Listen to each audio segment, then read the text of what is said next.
Good evening to all of you. Today, we have with us from Muthoot Finance, Mr. George Alexander Muthoot, MD and CEO, Mr. Oommen Mammen, CFO, and Mr. Eapen Muthoot, Executive Director. We are sitting at a very interesting situation where gold prices are at all-time high. Demand is also very strong, and RBI has increased the LTV only for banks to 90%. So without any further discussion on this, I will hand over to Mr. George, sir, to take us through the quarter and what the environment looks like. Over to you, sir. Thank you. Good evening. This is George Alexander Muthoot, Managing Director. I have with me our CFO, Mr. Oommen K. Mammen, our Chief General Manager, Mr. K.R. Bijimon, Executive Directors, George M. Jacob, and also Eapen Alexander here in Cochin. Some of the other directors probably would be joining from their own locations.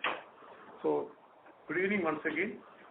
This morning we had our Board of Directors meeting, and we are pleased to present the results for the quarter one. The consolidated AUM has increased by 16% year on year to 46,501. And the consolidated PAT has increased by 52% year on year to 858 crores. As far as the standalone is concerned, it has increased by 15% and stands at 41,296, and the standalone profit has increased by 59% and stands at 841 crores for this quarter. The consolidated assets under management, I said we have increased by 16%, and our branch network continues to be the same, 5,330, and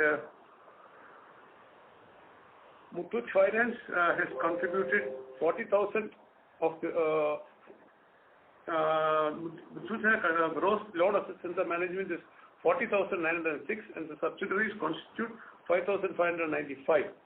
As far as the profit of the company is concerned, Muthoot Finance contributed 834 crores and the subsidiary 23 crores. The Muthoot Finance, we have given a growth indication of 15% for this current year. Although the first month was not very good, rather the last 10 days of March and also the April month we were closed. Most of the branches were closed, but from 1st of May, or rather end of April onwards, our branches got opened, as I said last time. So now, in the last 3 months, all our branches are functioning, all our staff are coming to the office, and things are back to normal. So we have given a 15% growth projections for the 2020-21. So we are sure that we will be able to achieve that 15% growth for the whole year. And as far as the target is concerned, because of this COVID issue, we combined the internal target of growth. That's not for this, but the internal growth target, etc. We combined the Q1 and Q2 and made it a H1 target. And we feel, as it stands now, because we see very good growth in the AUM in the gold loan business, we will be achieving the H1 target also by the end of next month. So as far as Muthoot Finance is concerned, the growth is on target. The profits and incomes and collections, etc. are normal.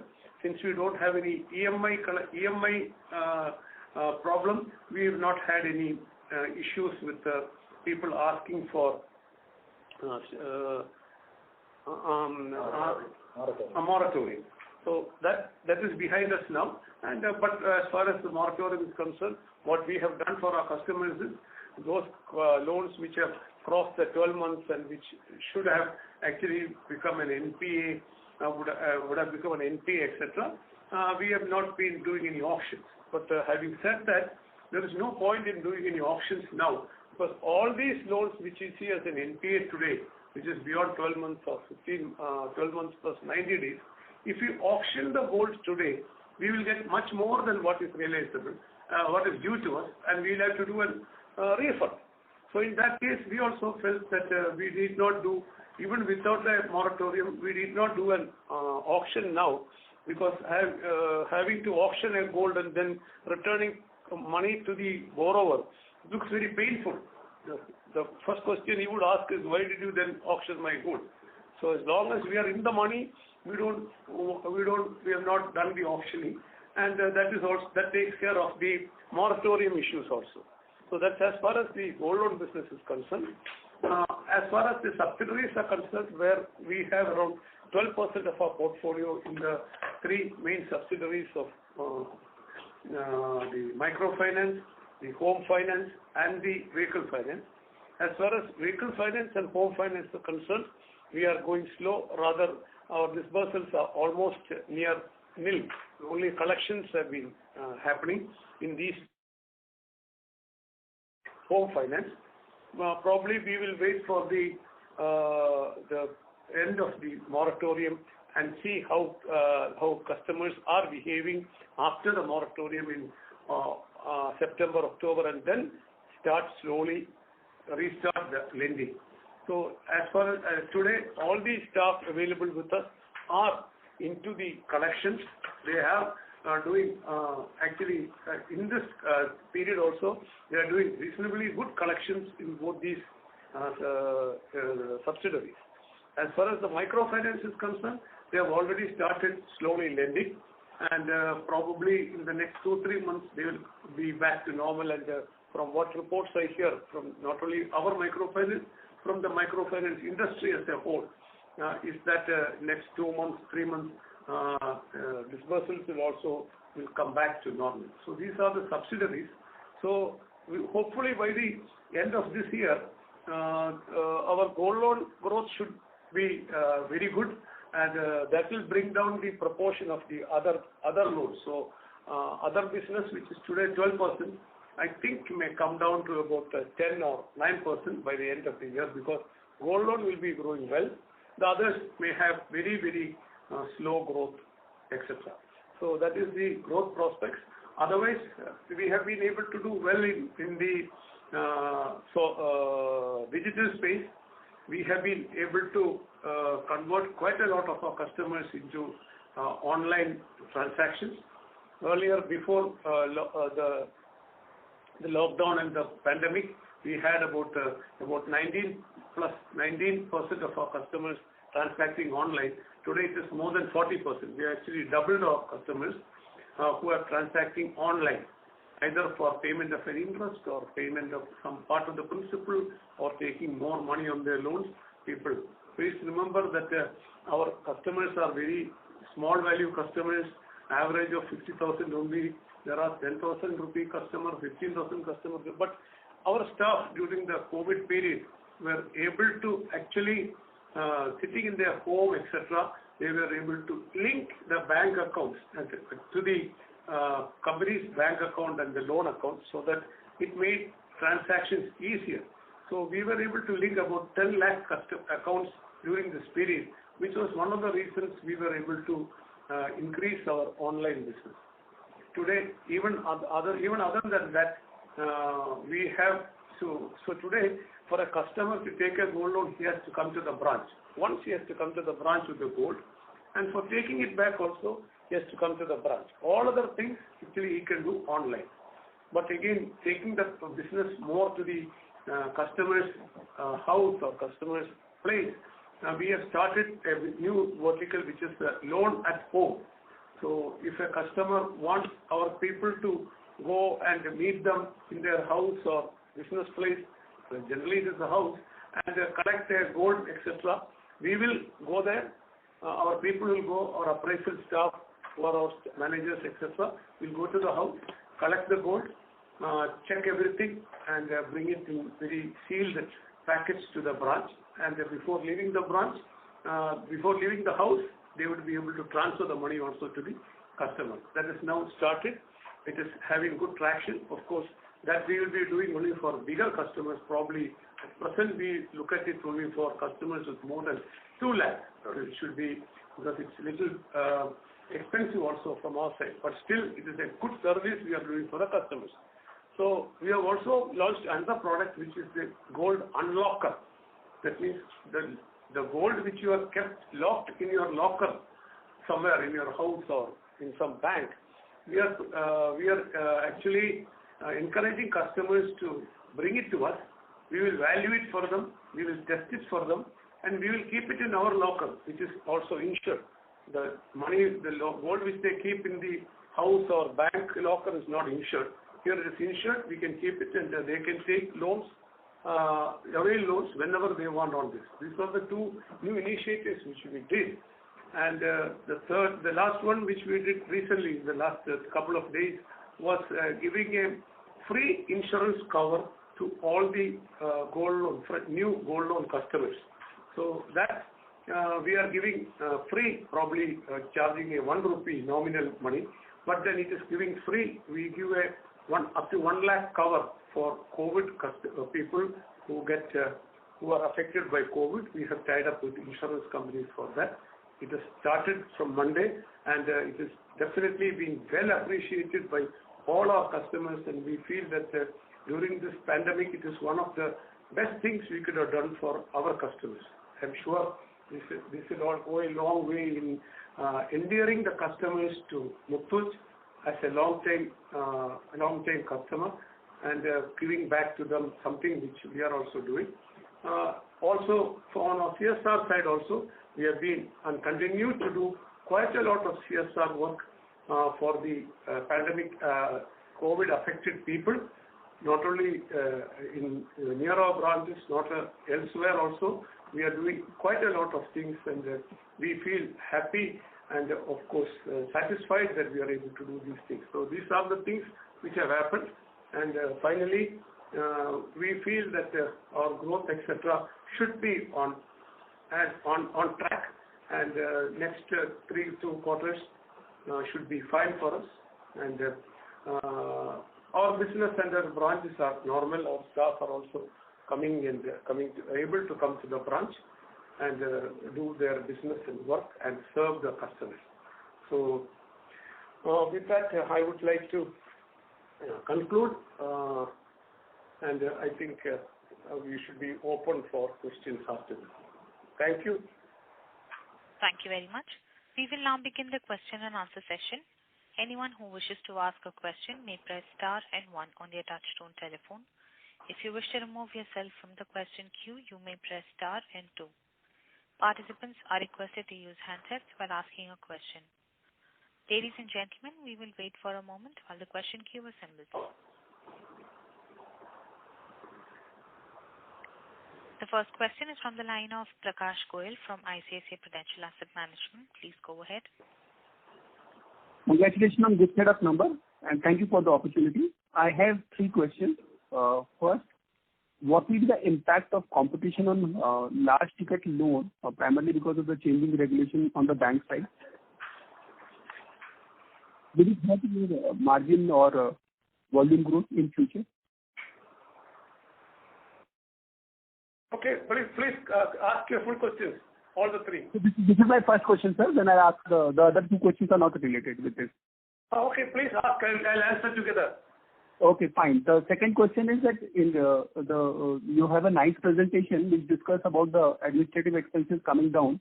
How much of say for example, there's a good saving of rent of about 98 crore. How much of those savings are sustainable? And third question is with respect to dividend payout policy. There's a continuous drop in the dividend payout ratio. How should we look at that number, given you are already under-levered, which is a good thing from a balance sheet perspective, but we want to have clarity with respect to your dividend policy. Okay. So these are 3 questions which I want to ask. Okay, thank you. Competition. Competition has always been there for Muthoot and for the gold loan companies. Competition hots up, especially when there is a good movement in the price and there is a lot of talk about gold and gold prices. This also happened in 2008 and 9, 8, 9 and 10, when the gold prices went up and the gold loan companies were doing well. Quite a lot of people, NBFCs, banks, etc. came for competition. But they were not focused or serious players at that time. After a year, most of them got back to their old businesses, and the focused players continued. Now also we see the same thing because gold prices have gone up. All other forms of lending, etc., are in difficulty. And today, banks are also definitely in the field for gold loan. But even otherwise, probably we cannot compete with the bank on the rate. But certainly we can compete with anybody else on the goodwill, trust, and also the speed of service, which is very critical for this, and that has been our mainstay for all these times. So banks having permission to lend up to 90%, etc. Probably they may lend, they may not lend. It's their all decision. For us, we are comfortable with the 75%, but then we are only little pained that we were treated differently than a bank by the regulator. Other than that, we wouldn't want a 90% LTV because as far as our risk appetite is concerned, I don't think 90% is advisable. But then, even today, our average AUM is only 54%. The AUM on the book today, related to the price today, the average LTV is only, not AUM, sorry, LTV is only 54%. So we still have big margins because any price which goes up can fall down also, which goes up can come down. So since it is at a high price today, we have sufficient margin to take care of a reasonable or a good fall in the price. So as far as the competition is concerned, we are not very much concerned with that. About the rent, because in the first quarter there was lockdown, etc. So we did some negotiations with the landlords, and there is some reduction in the rent which was paid for the quarter. But from a long-term perspective, I don't think that is sustainable. On the dividend, if you look at, the company has consistently been paying dividends since 2011 when we became listed. And every year, the absolute amount has consistently increased, and dividend per share has consistently increased. But of course, as a percentage of the profit, it is around 20%. The board has felt that it is a fair payout at this point of time. Nothing prevents us from considering a higher payout in the future, but that is up to the board to take a decision. Thank you. Prakash, we would request you to please come back in the question queue for any follow-up questions, as we have several participants waiting for their turn. Also, we would request the participants to please limit your questions to 2 per participant. The next question is from the line of Anand Bhavnani from Unifi Capital. Please go ahead. Thank you for the opportunity. I have 2 questions. My first question is on the level of liquidity. Now, the press release mentions that we had excess liquidity of around 8,500 crore at the end of June. Can you share the number for the quarter as a whole, the average number, because this is last date.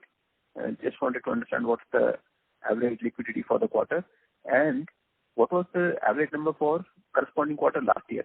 So I just want to assess how the COVID situation led to higher liquidity than in the past. So that is the first question. And second is, if you could give me the breakup of our microfinance book into GLG and self-help group, and whether you are seeing different levels of collection efficiency and stress in the JLG versus SHG side of the microfinance book. Okay. On the liquidity front, definitely compared to last year, same quarter, we are at least 3 or 4 times in a better position in terms of liquidity, because the way the things were happening, we also felt the need to maintain more higher level of liquidity. So compared to last year, certainly the liquidity levels are higher. And by how much would it be? Can you quantify a bit? Like you said 3 or 4. So generally the liquidity levels is 2,000-3,000 crore, and currently we are like 8,500. Is that? Yeah. So it was somewhere around that level in the last year, but now it is around 8,000 crores we have maintained as of June. During the quarter, average, there were outflows and inflows. So if you look at our presentation, we have been able to raise funding through NCDs as well as bank loans. So there has been a corresponding inflow as well as outflow in terms of fundraise.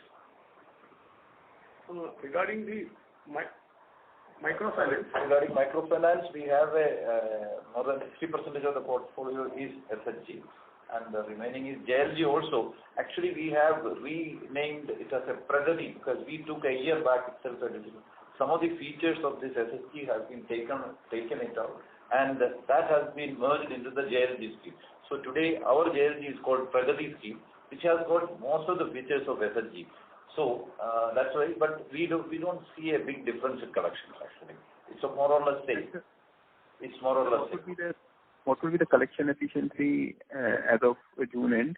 We have 70. It's initial months it was lower, but I think the last month, July, it was 70. Consistently, the collections in subsidiaries, especially on Belstar, consistently the collections have increased. April it was quite low, but May, June, and even in July it has consistently been increasing. 76 or so. July it was 76 or so. Oh, 76% in July. Did I hear you correct? Yeah. Yeah. Thank you. I'll come back in the queue for listening. Thank you. The next question is from the line of Chirag Sureka from DSP Mutual Fund. Please go ahead. Sir, I have two questions. This is Vivek here. My first question is, you had gone upon the strategy of diversification into other businesses because it was seen that the growth in gold loan cannot be so sustainable. But now the other businesses are slowing down. So let's say we leave this year, in another 2-3 years, how do you expect the company to be? That's question number one. Question number two is, you said something interesting about the value of gold which you have with the customers so high that even if they're not paid after 12 months, you've not auctioned the gold. Now, when would it be a decision to auction or not auction? Is it based on your relationship with the underlying customer, or is it dependent on gold price? So for example, let's say the gold prices come down by 20%, would you change your behavior? That's the second question, sir. Okay, thank you. But I need to correct you when saying that we have never felt that gold loan business is not sustainable or growable. We are always bullish on gold loan. We always felt that gold loan business will grow. Why we took up diversification is mainly because these are our set of customers. Our set of customers need home loan. Our set of customers need a personal loan. Our set of customers need a vehicle loan. That is so that we can retain the customers with us. Is that we them. It is not that because there is no growth prospects in gold loan. So today when the going is not that good for non-gold loan business, we will certainly not aggressively grow this portfolio. As and when economy picks up and things move, because nobody feels that home loans or vehicle loans or personal loans are dead and gone. No, after some time when the economy picks up, it will come up. At that time we will grow that. Now it is the time for not a time to do that. That is why. So corrections number one is that we have never felt that gold loan business is not sustainable, and that is why we are going into other things. Number two, about the auction. Today we are in the money, so we always keep a track on what is the gold price and what is the realizable value. If at any point we feel that the realizable value is getting closer to the due, we can either force the customer to take it or persuade him to take it or auction it. But then, having said that, we are now actually persuading all the customers to come and pay up the interest and renew the loan, and so that they don't lose the gold. So this is a practice which is actually very well perfected by Muthoot, and I think we are the masters in that. We have never had any issues on that side, so you can be confident of that. Thank you. So fair enough, sir. So I stand corrected, and thank you for that. So you're saying there's no target. You look at each business in terms of the prospects and grow it accordingly. That's what you're saying, sir, right? Yeah, right. Okay, thank you, sir. Thank you. The next question is from the line of Gaurav Kochar from Mirae Asset. Please go ahead. Yeah, good evening. Thanks for the opportunity. A few questions from my side. Firstly, what has been the renewal rate in 1Q, and has it fallen versus, say, last 12 months? We have encouraged top-ups in a large way, in the first quarter because, especially when there are strains in terms of funding and there is a opportunity for customers who need more money. We have encouraged top-ups. There were special schemes for giving more top-ups. So top-ups have been higher, but that doesn't mean that all loans got rolled over. It's just that those who need more money were given more money through the rise. As MD mentioned earlier, the average LTV on the portfolio is only about 54%. So there are so many customers who have not taken the full loan amount. There is always a mix of top-up customers and fresh customers in our portfolio. Right. Sure. So there is no drop in renewal rate. Is that the right assumption?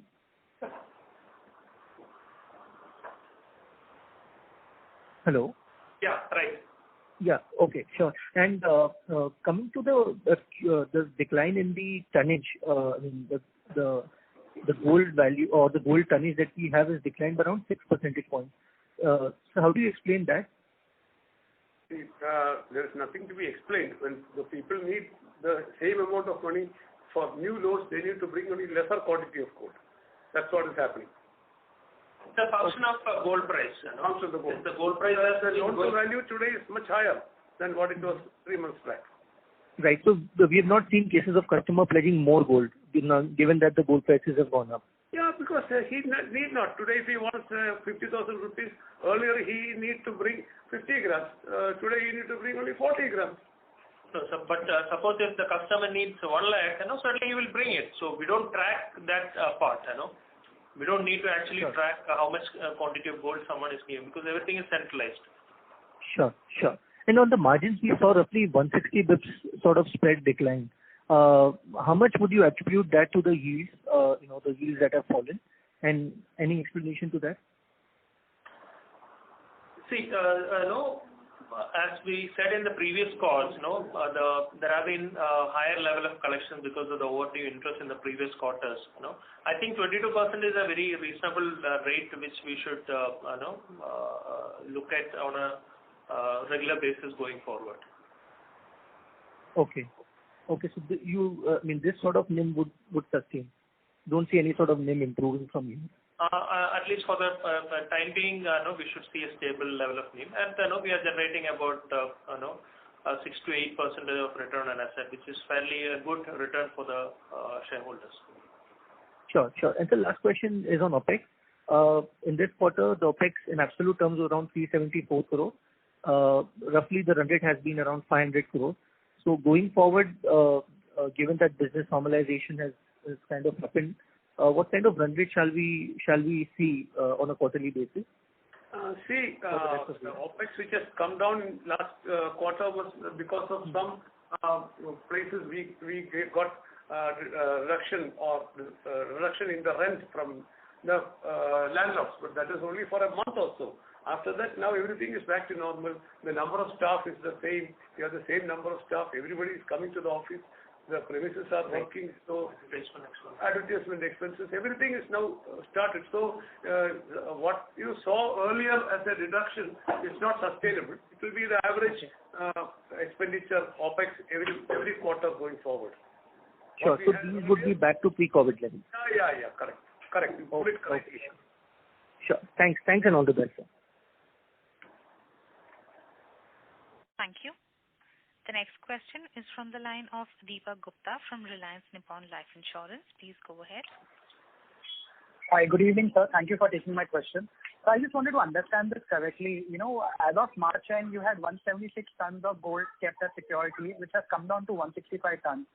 So what do you attribute this fall in gold kept as security for, given the fact that your disbursements, you have disbursed loans in the quarter and your loan book is flattish on a quarter-on-quarter basis? See, we just answered that question 1 minute back. It is the new customers having a fixer, they come to the bank thinking that I want for 10,000 rupees or 50,000 rupees. For that, earlier he had to give six bangles. Today he needed only 5 bangles. So that is why the tonnage is lesser. So the new loans are because of the price is moving up. That's what. I understand that, sir, but see, every month, we are having about 6,000 to 7,000 crores of repayments, and a similar amount gets dispersed also. So the repayments happens with a higher gold weight. Fresh disbursements happens with a lower quantity of gold. That is purely a function of gold price movement and what rate we are lending. understand, sir. And so it basically the fresh disbursement that have happened, that would have been largely to existing customers who have enough collateral with the company, and therefore he does not need to give further incremental gold.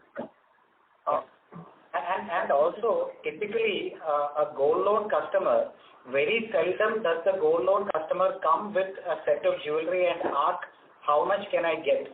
When they walk into our branch, they have an amount in mind. And with that amount in mind, they will accordingly give how much ever jewelry is required. So 9 out of 10 cases, the customer already has an amount in mind, and when they come to our branch.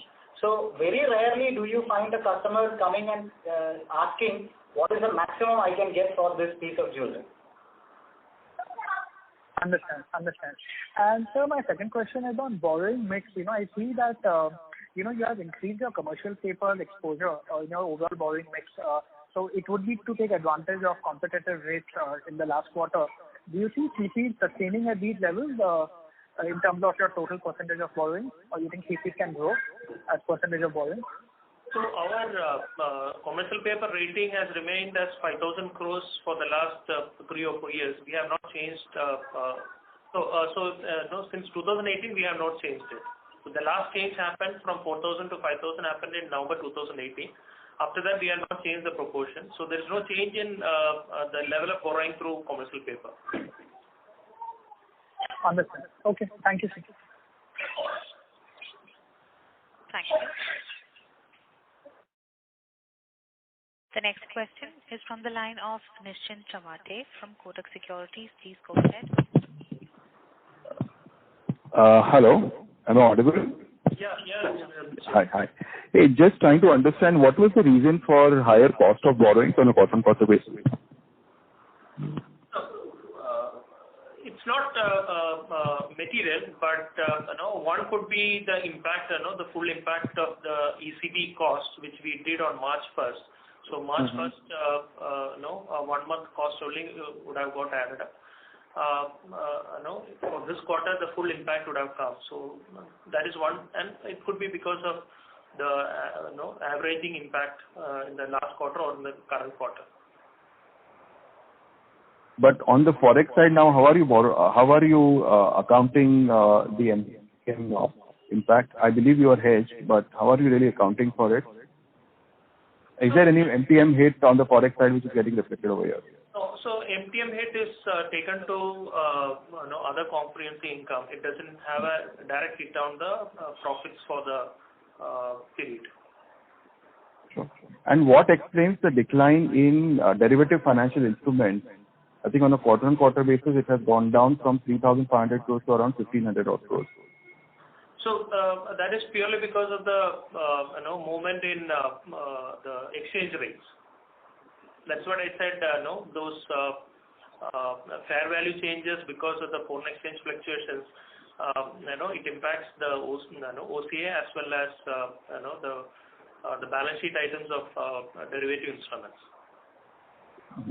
And your funding cost on the forex side is higher than the weighted average funding cost? I mean, the reason why it's impacting your funding cost? Yes. As of now, the ECB borrowing cost is higher than the current borrowing cost. And that would be by how much? See, the first ECB transaction we did, the overall cost came in double digits. Second, we were able to, the overall cost was in single digits. And at that point of time, it was, the cost structure was slightly better than the rupee cost, but now the domestic rates have significantly come down. So currently the USD borrowing cost is higher than what we are borrowing in the domestic INR rates.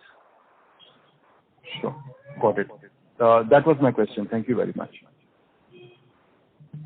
Thank you. The next question is from the line of Alpesh Mehta from Motilal Oswal Services. Please go ahead. Hi, am I audible? Yes, sir, you can go ahead. Hello. Okay.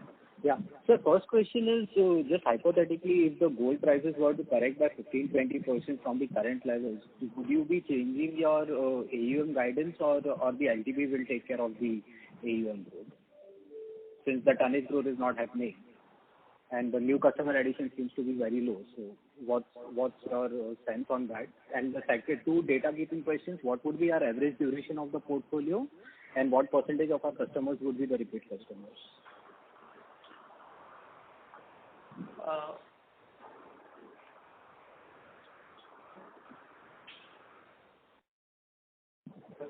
Hello. Sorry, could you repeat your first question, please? The first question is, hypothetically, if the gold prices were to correct by 15-20% from the current levels, would you be changing your full year AUM guidance, or your LTV will take care of the AUM guidance that you have given? That's the first part. And what kind of a customer addition growth that you are seeing from the current levels? And other two are the data keeping questions. What's the average duration of the portfolio, and what percentage of our customers are the repeat customers? Thank you. So whenever we give a guidance, we don't consider the gold price movement. So how it happens is, if the gold price increases, the customer may pledge a lower quantity of gold. If the gold price falls, the customer will be pledging more quantity of gold. Of course, there will be a certain portion of the customer base, who takes advantage of higher gold prices. Since, considering all the three factors, we generally don't depend too much on the gold price factor. We generally give a guidance without taking into consideration a stable price scenario. So this 15% growth is something which we have guided based on a stable gold prices. This is something which we want to achieve. Of course, when the gold prices improves, certainly it is an extra boost on the entire business. But sometimes it impacts only the gold tonnage. And the second just to relate it to this, so if the gold prices were to correct by 15-20%, so would you be confident that the LTV will take care of your AUM growth guidance right now? See, based on the experience, that's what we have seen. If you look at, as we said earlier also, the average LTV is only 54%. So all customers are not depending on the higher gold prices to borrow. So some customers are willing to pledge more gold. Some customers are willing to want to have borrow more. So it's always a mix. So we cannot go deeper into it and give a projection. So we assume that 15% growth is something we want to achieve on a stable gold price scenario. Okay. And in terms of the duration, the average duration, again, it remains 3 to 5 months only. You can see that from the disbursement numbers which we have provided in our presentation. Third point on the repeat customers, certainly the repeat customers are more. We should assume that 80% are or more are repeat customers, but that doesn't mean that the same customers is rolling over the loan every 3 months. Some new customers, existing customers who was not having a loan earlier will come and take a fresh loan. By that time, some of the existing customers will exit. So if you look at the current, the last quarter, we almost, though there was a decline in the portfolio, we have seen about 4% of the customers, the customer base, were actually new customers who have taken a loan from us, even though there is a dip in gold loan portfolio by about 300 crores. Now, please also understand that repeat customers doesn't mean renewal customers. Repeat customers means somebody has taken a loan, he has taken back the loan after 1 month. After 3 months, he wants a loan again, he comes again. That is what we call repeat customer, because there is no entry load and exit load. So people take loan, and because the interest is also on the actual number of days. So whenever he has the money, he takes it back, and he knows if I want it after 2 months, in 10 minutes time, I'll get the loan. That's it. That is what we call as repeat customers. Customer coming again and again for loan, not renewal customers. I just wanted to correct that. Perfect. And what percentage of our customers would be at around 75% LTV, the peak LTV right now? No, first of all, LTV is moving to us. As on a day, maybe 10% or 20% of the customers only take the maximum LTV, because we have different schemes. We give lower recharge, lower interest for customers who take lower LTV. For somebody who is taking a bigger loan, we have a lower interest rate. All those things are there, permutations and combinations there. As Mr. Oommen earlier said, it's not that everybody takes the maximum value. If you really want maximum value, they'll go to the jeweler and sell the gold. That is what the fellow who is very much interested in the maximum value, he will go and take 100% from the jeweler instead of taking it as a loan. Why he is taking the loan is because he feels sure that he will get some money from somewhere and be able to take back the gold and give it to the family. Thank you. Great. Thank you. All the best. Thank you. The next question is from the line of Prateek Agrawal from ASK Investments. Please go ahead.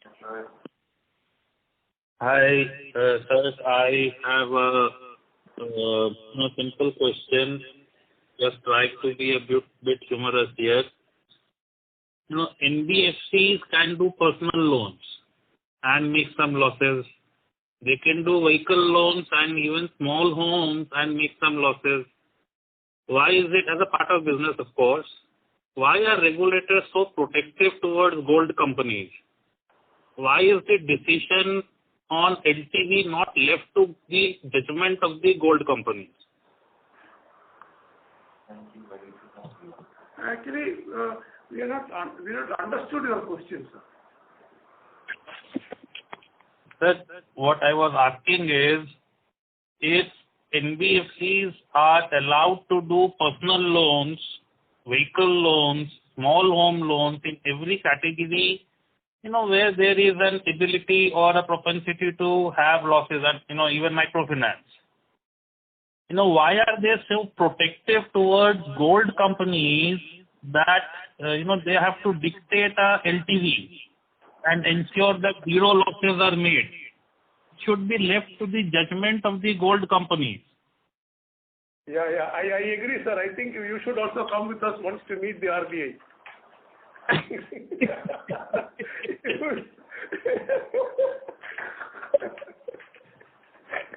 You should come with us. We also sometimes say why only we should be restricted. A car company can give 100%. Personal loan, he can do what he likes. I agree with you, but I don't think regulators understand that. Anyway, it's only on the lighter side, sir. Yeah, that was on the lighter side, but then you represented for equal treatment versus banks. So what happened to that? Any update? Been dealing with our Reserve Bank also. They don't take quick decisions. They take their very considered decision after long thought. So we'll wait for some more time for them to come back with a response. It's not that you send a letter today, tomorrow. Unless it is a rejection, it will take some more time to come. If it is a rejection, it will come in 1 hour's time. Okay, understood. Thanks.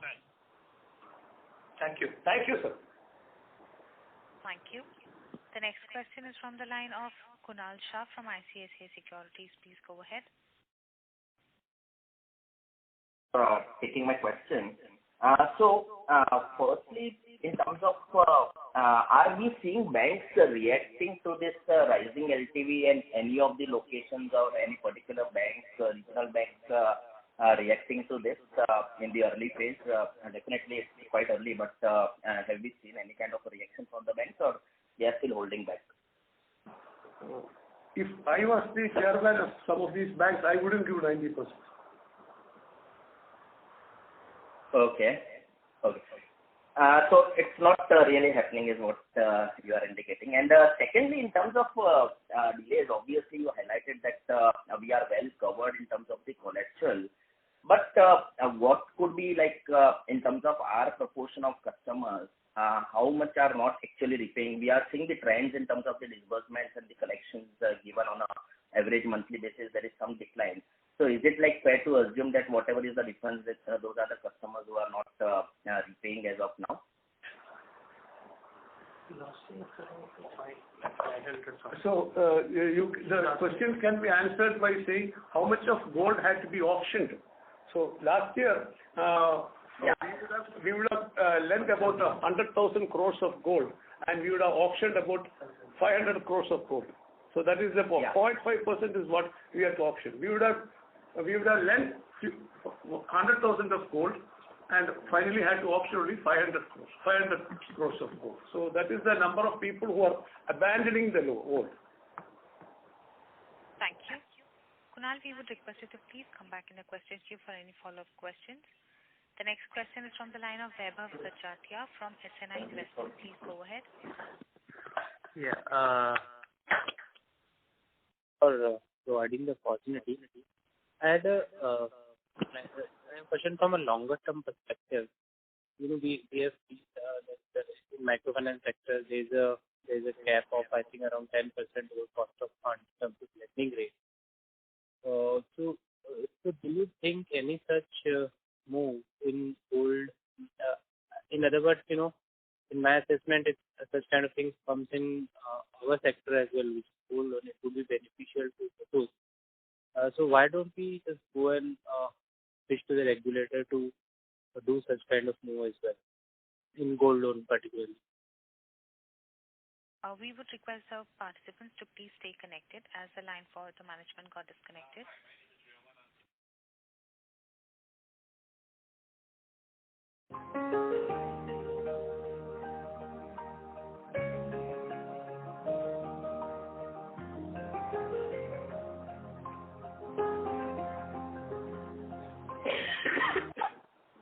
Thank you for patiently waiting. We have the management reconnected. Vaibhav, you would like to please repeat your question? Sure. So, so I was asking a question from a longer term perspective that, I think, if there is a cap on the lending rate, which is like, which in the same model is what is there in the microfinance business, why don't we go and pitch to the RBI to have the similar kind of a cap in gold loan business as well? Do you think it would be beneficial for us? Because in my assessment, I think it would be beneficial for us. Anyway, we will discuss it internally and probably take a decision on that, whether to go to RBI and talk about a cap of interest, etc. I think we'll have to take an internal decision on that. We heard you. Right, thank you. Do you think it would be beneficial for Muthoot? I don't think we need to comment on that now. Those are all speculative questions. Okay, no problem. That's it from my side. Thank you. The next question is from the line of Sivakumar K from Unifi Capital. Please go ahead. Yeah, thank you for the opportunity. Sir, can you give us the incremental LTV at which you are issuing loans currently? Basically, I want to know whether you have tweaked the LTV in response to the RBI regulation. Thank you. So we are strictly following the RBI norms of 35% of the last 30 days average gold price. That is the maximum LTV we can give, and all AGLOC members are following that practice. AGLOC is Association of Gold Loan Companies. All members follow that. We have a daily rate, and nobody gives any rate more than that fixed rate of 75%. Okay. Sir, the second question, just wanted to understand with respect to our subsidiaries, we have made a provision of 32 crores in Q1. Do you anticipate similar kind of provisions for rest of the quarters in this year? If you can just comment a bit on provisions in each of the subsidiaries and what's the outlook for rest of the quarters from a provision perspective? I think the provisions in the subsidiaries were mainly because of the moratorium given. When you give a moratorium, you have to give a provision. Actually, we were little more conservative and gave more provisions for those loans which were given moratorium in the vehicle finance and microfinance and home finance. That is why it's a provision. So whether it will be there in the next quarter, we don't expect a big increase, but then we'll have to see how things are coming up by end of next month, end of September, if things require a provision. But as it looks, I don't think we may need additional provision, but if there is required, we'll do it. Sure. And sir, with respect to our microfinance business, can you comment a bit on how our book is doing as compared to broadly the industry? Is our book doing better, and if you can, or worse, or same as industry, if you can comment a bit and quantify a bit? We have an AUM of 2,600 crores. In terms of collections, there were some presentations by the department. They say that we are at the better end of the collections. As I said, last month the collections were, July was 76% for our company, but at the same time there were some companies at 40% also. And the average is also something like 60%. So we are at the better end of the spectrum as far as collections is concerned. And sir, in terms of disbursement, have we started disbursement in all the microfinance branches, or we have been selective? If you can comment how the disbursement plan is going forth. Selectively, we have started disbursal. We have disbursed 100 crores also in the month of July.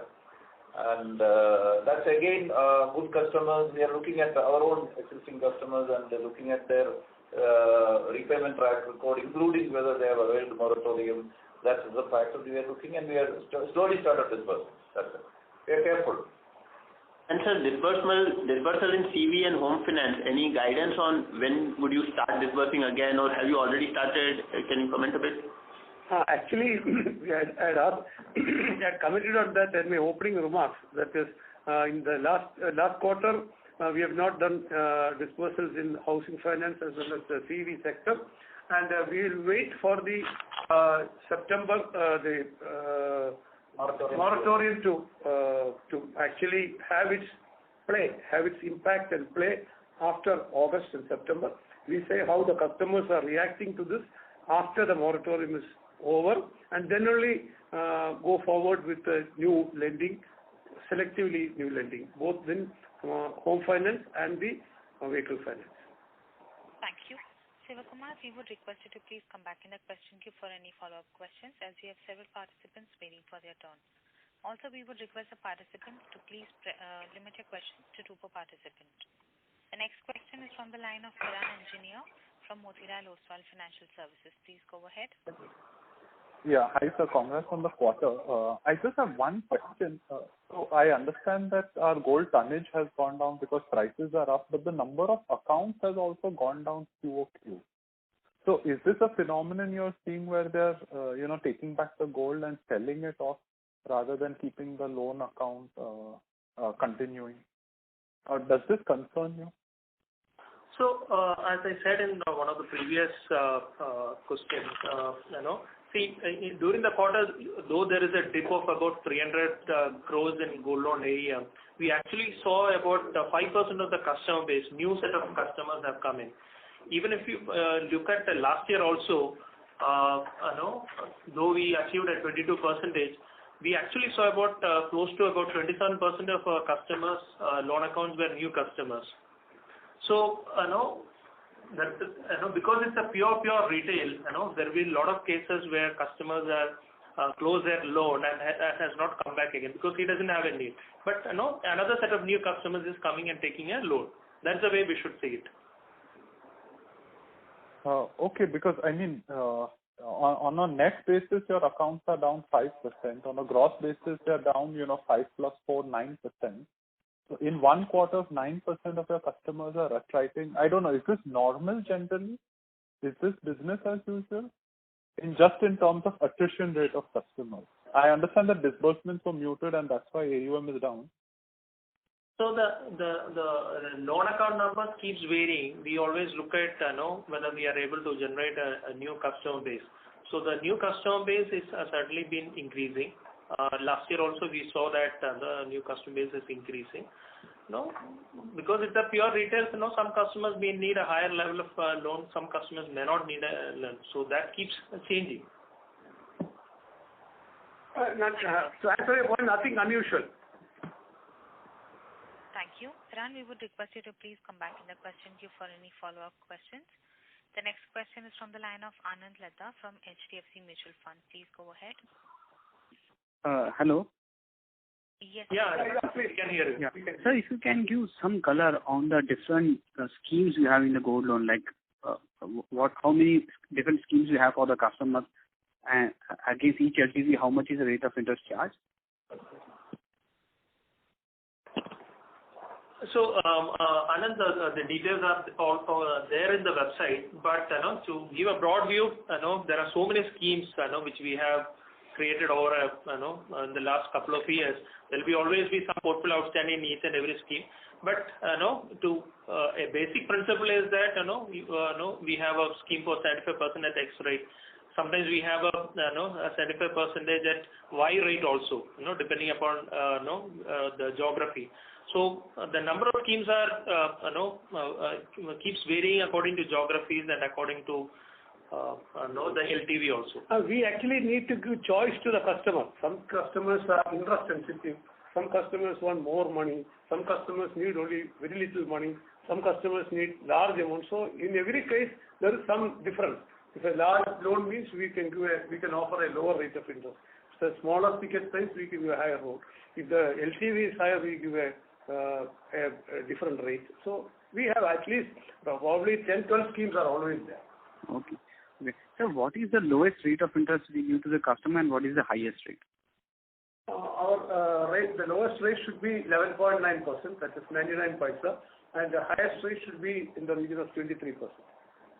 Okay. And so what proportion of our customer will be at loan book will be at lowest interest rate? It depends also, but our average yield comes to 21%, so I think that should answer that question. Thank you. Anand, we would request you to please come back in the question queue for any follow-up questions. The next question is from the line of Vikas Agarwal from Bank of America Merrill Lynch. Please go ahead.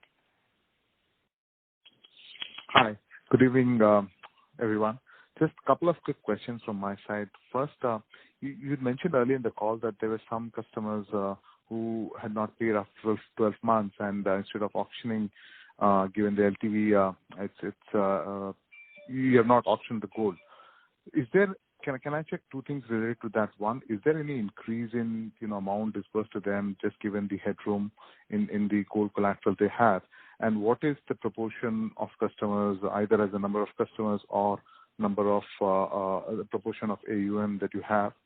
So that's my first question. And second is, if you can also share some color on the debt maturities or liquidity requirement for the remaining 9 months of FY21. Thank you. The customers who have more than 12 months, I think we call it the NPA. It's about 2.5% or about 1,000 crores. All those customers today, we are in the money actually. They're in the money means if we auction that gold, but then we are giving little more time to the customer. Suppose he is able to salvage his ornament, we would rather give it back to him. So that is our policy there, and we have not had any loss, etc. because of that. And that has been one of the reasons why customers still keep coming back to us, that we don't mind having 1,000 crores as NPA and not recognizing the interest also in our books and still maintain a healthy profit, so we can afford to maintain that NPA and be rather customer friendly in not auctioning the gold very quickly. That has been our principle, and we have not we only gained by that customer comfort, and also we have not lost anything financially because of that. The second question about borrowing, I think CFO can answer. So, next 6 months, how much of money you have? See, our primary major short-term borrowing is on account of commercial paper. So as I said, 5,000 crores is the CP limit. So every month about 1,500 crores will be maturing. That is a major repayment for the next 3 months.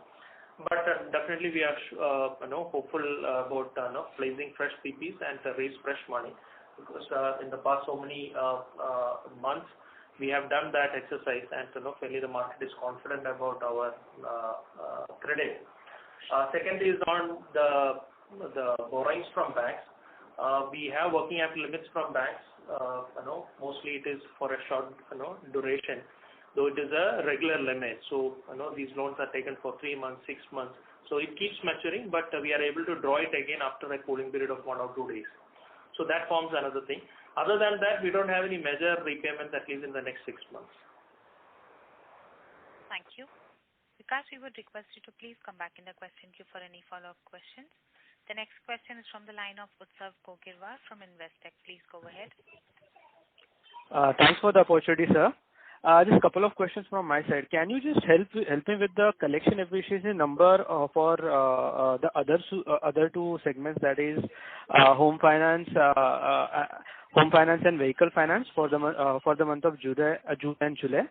And second question is with respect to the legal and professional charges, which are doubled on YOY basis. So I just want to understand why it has increased, because we have not done any auctions or anything. So just need color on that part. So what was the second question?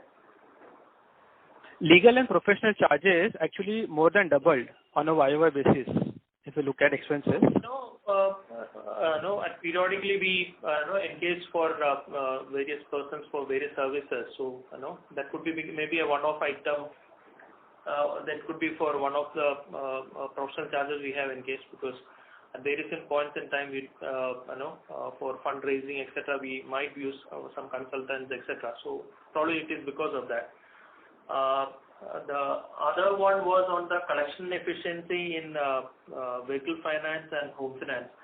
See, as we said earlier, there has been a significant improvement in terms of the collection month on month. In fact, for housing finance, it has almost reached 87% of their scheduled collections in the month of July. So for vehicle finance also, it has almost reached 75% of the scheduled collections in July. So every month we are seeing improvement. So we are hopeful about that. Things will stabilize in the coming months. Thank you. Uttar, we would request you to please come back in the question queue for any follow-up questions. Also, we would request the participants to please limit their questions to one per participant. The next question is from the line of Sakshi Goenka from Alchemy Capital. Please go ahead. Hi, sir. Thank you for taking my question. I just had one question. So your presentation says that you're sitting on excess provisions of 295 crores, sir. So what do these provisions are linked to, given that we have such a big asset collateral? I just wanted to understand, what are these excess provisions for? So, at the time of transition from the old IGAAP to Ind AS, there is a provision which was excess. The provisions which are carried as a part of Ind AS was lower than what was already there in the balance sheet. So the different provisions we carried in the balance sheet as excess provision, primarily for the reason that we were not clear in terms of what RBI is going to stipulate in terms of the provision requirement. Some clarifications have come in the month of March, but since we are expecting some more changes in future, probably we should keep those provisions we made in the past as excess provisions in the balance sheet.